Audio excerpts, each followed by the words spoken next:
just want to say that everything I talk about in here, it's either from my experience or what I've seen. I'm sure other people have different perspective of things and understood things differently. I grew up without a father, but I did have a stepfather in my life all the time. Now, I don't understand what I ever did to, I'm going to tune my voice up a little bit, but I don't know what I did in life to basically deserve the type of childhood I got. Or spending my teenage years just, Okay. But father-wise, from what I've seen with my close friends, close family members, cousins, what I've seen how their father treated them is like, it's toxic in the Bantu community. I'm sure there's absolutely great fathers out there who do anything and everything for their kids. But then there's those who verbally abuse their daughters and sons, physically abuse their daughters and sons, and pay them no mind. As in, they don't come together as a family. I'm so sorry for my tone of voice. It's so frustrating to want to speak and then I stutter. So please bear with me. Don't laugh at me. But it's a sad fact that these grown men don't decide to take their daughters out to go somewhere and just have father-daughter bonding, or even their sons for that matter.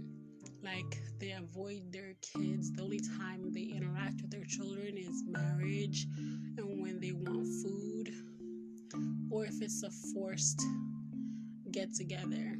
That's about it. And then the thing is, whenever the mom is super toxic to the kids and the kids won't listen, her ultimate decision is to say, well, I'm going to tell your father, because they know if the father knows, he's going to be more abusive, more aggressive towards the kids. And it creates this very bad environment in the house where you no longer feel safe, but they mess with your parents as a child, mess with your mind so much that it keeps you locked in this bubble. You feel not even feel you don't know much about the world around you. You only know your parents. Do you understand where I'm coming from? The type of education other kids have, or the way other kids understand life and see life, sometimes that door, it's shut. You don't even know how the real world works because your parents never allowed you to ever go out and explore, or at least give you the freedom to go learn. Going out and exploring does not necessarily mean you're out there doing drugs, sex, partying. It doesn't necessarily ever mean that. Go to the library, go do something fun, go exercise, go to the park. Learn about how the actual world works. I think most people, a lot of young women and young men, don't actually know how the real world works. They just pick up on what they see and hear around their friends, and most of the time the friends are bad influence, but they can't really decide whether or not to have those people around or not around, because of the fact that they lack so much love in the household that anyone giving them a little bit amount of appreciation or love, they attach to them. They feel comfort in the wrong places because they're already taught to feel comfort in the they're already taught to feel uncomfortable.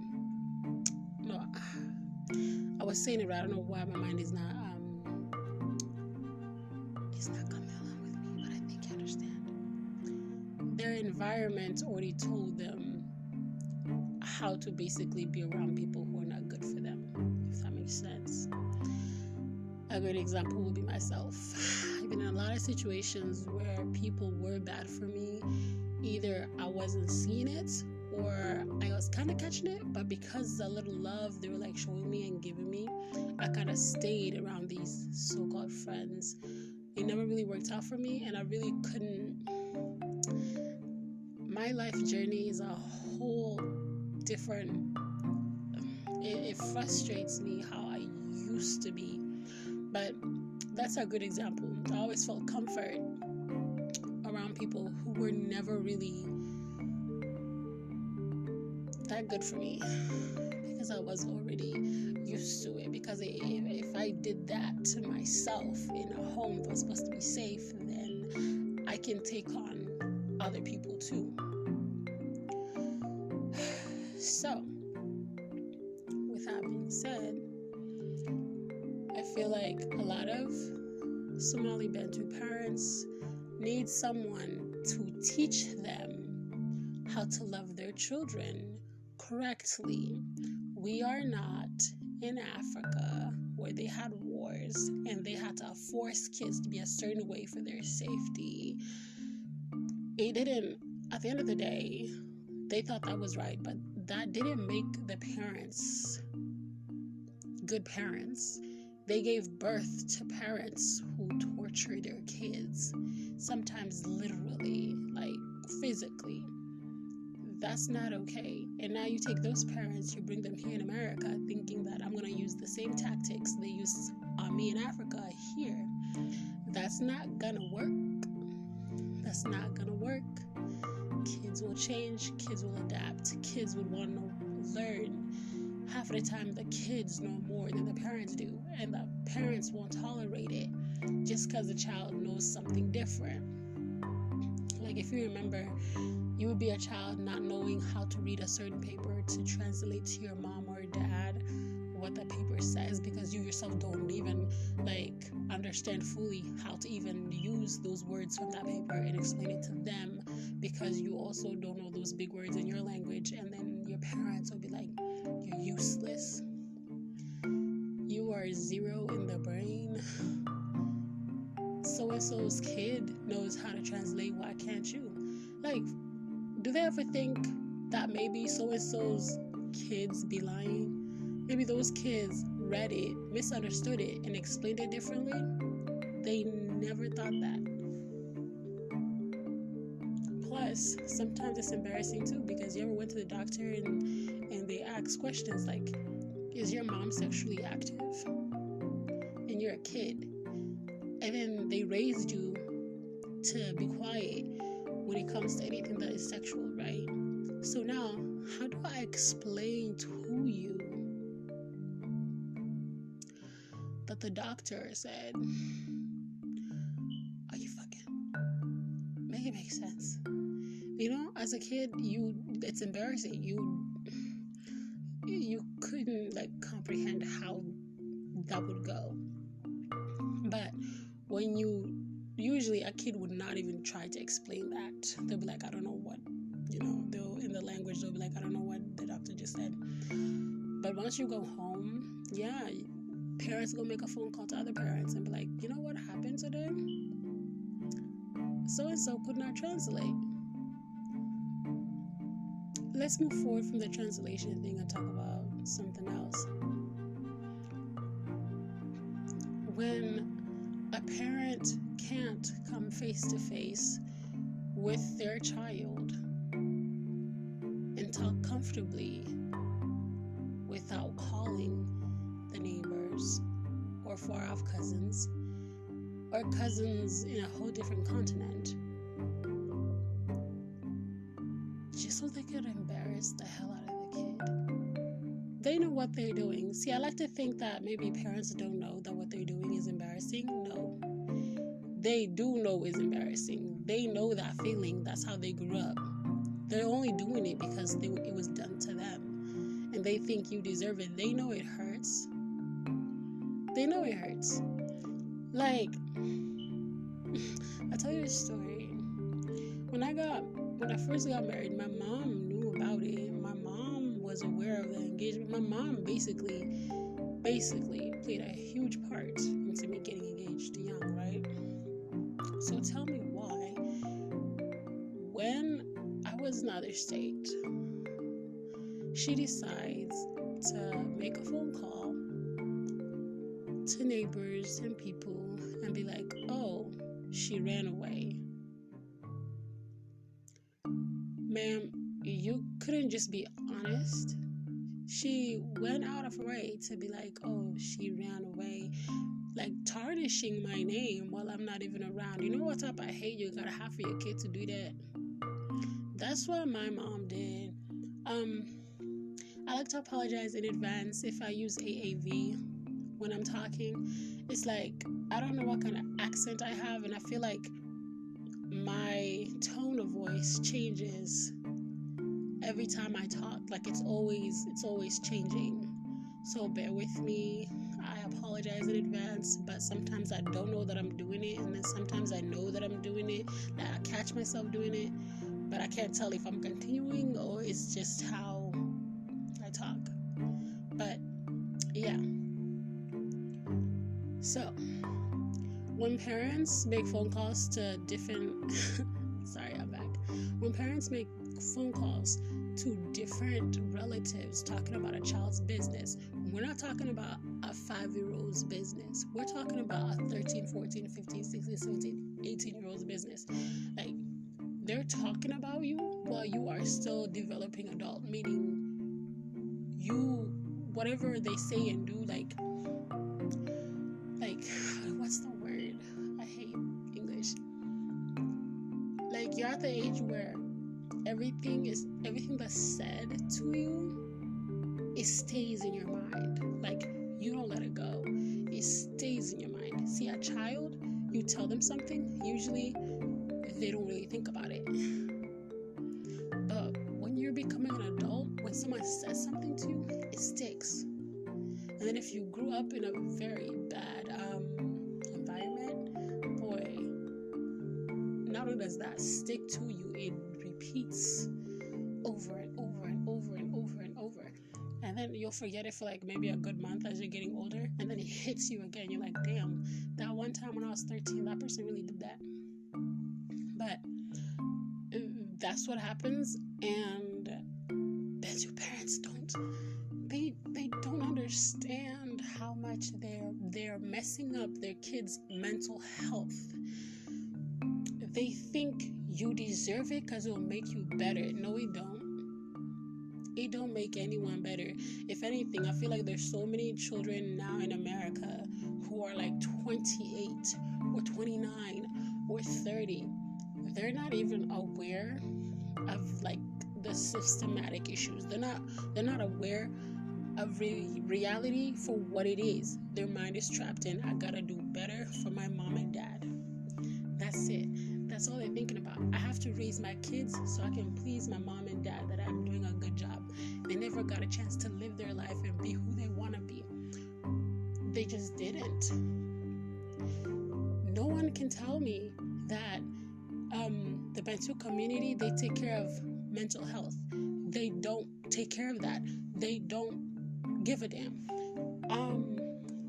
I can't even list at least 5 good people that are online today that speak about mental health issues in the community, because they think it doesn't exist. It doesn't exist to them because they feel like if they grew up a certain way, then their kids are gonna be okay if they grew up a certain way. Does that make sense? I'm only saying this because again, a lot of examples I will use is my mother. My mother was abused a lot physically. She was an orphan. She grew up pretty rough. So she tried to basically raise kids the same way she was. I think me personally, I'm a fighter because I didn't know much about life itself, but my mom was one fight I never stopped, getting ready for battle for. I refused for physical abuse. When I came back after my marriage, it was literally fight. Like, we're gonna fight. Like, I never physically touched her, but it's like I had one goal, and that was, why would you treat me how they treated you, knowing that you was crying? I reminded her, because she used to tell me the stories of how she grew up, and I kept reminding her, you remember how they did you. You remember every single feeling you felt when they did that to you. It don't matter you think you turned out right. What matters is that, how did that make you feel at that moment? Exactly. I told her, I know I sound a bit mean, but I had to speak up. I had to use her as an example, because otherwise she won't learn it. She won't understand. I literally told her, they abused you so much that you thought that if you got married, you would escape them and be happier. Just for them to rearrange you with the man that abused you, and you still couldn't find happiness. Let me continue. Then you have 4 kids, and your husband is not there no more, and you're by yourself. Now it's harder than ever for you to raise kids alone in America without a man. Right? So instead of loving your kids correctly, raising them correctly, and showing them love, what did you do? You followed rumors outside, trying to make it a competition from one person, like from your neighbors, how your kids should act, messing up your kids' mental health, then getting married to somebody who didn't care about your kids, and then continuing to verbally abuse your children back to back to back. And then you expect your kids to love you? You expect your kids to grow up and be like, I miss my mom. I'll do anything for my mom. I'm not gonna lie. I resented my mama. I love her. She's a beautiful woman. But the rage, the disrespect, it's a whole different story on its own. But back to what I'm saying, I don't want to drift off too bad from the topic, which started off with Bantu dads not being there for their kids the way they're supposed to, people focusing on the wrong things within their family, and not enough on a kid's mental health. The worst thing you could do to your child is make their mind drift away from spirituality. Like, messing up your child's mind so effing badly that they disconnect from this world spiritually, and they connect to the system that was created to run them like slaves. I hope that makes sense. I hope that makes perfect sense.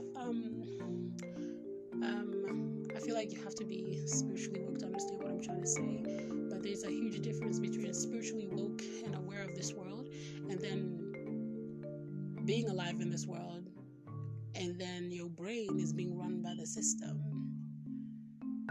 Like, everything you do is just to please the system. Like, you're racing with the system. You want what's best, what's better. No matter what you do, you're never, ever gonna be happy. That's the system doing that to you. I don't want no more of my people being enslaved by the system. I want them to set themselves free. I want them to know that they are important. You are allowed to live your life how you want to live it. Spiritually connect yourself to the world around you, to your creator. Only then will you understand there is peace in this. You can be happy. I want to end this by saying, if you have the money to move out of your parents' house, and you know how to do it safely, and you know how to keep yourself safe from the outside world, please do so, and take care of your mental health. Okay? You don't have to go fist fight your parents. I'm just saying, if you got the money to do so, do so. If you're younger, invest in some headphones. When she start yelling, go to your room, lock the door, put them headphones on. If you have a hijab on, use a hijab. If you got a hoodie, use your hoodie. If you want to hide the headphones, you don't have to listen to them. And people might look at me and be like, oh, you're teaching these kids to, disobey their parents. No, I'm teaching them how they can avoid their mind from being destroyed. I don't want them growing up thinking they're not good enough, because they are good enough. And that's all. But y'all enjoy y'all day. I hope everyone takes care of themselves. I hope everybody looks out for one another. And yeah, stay woke.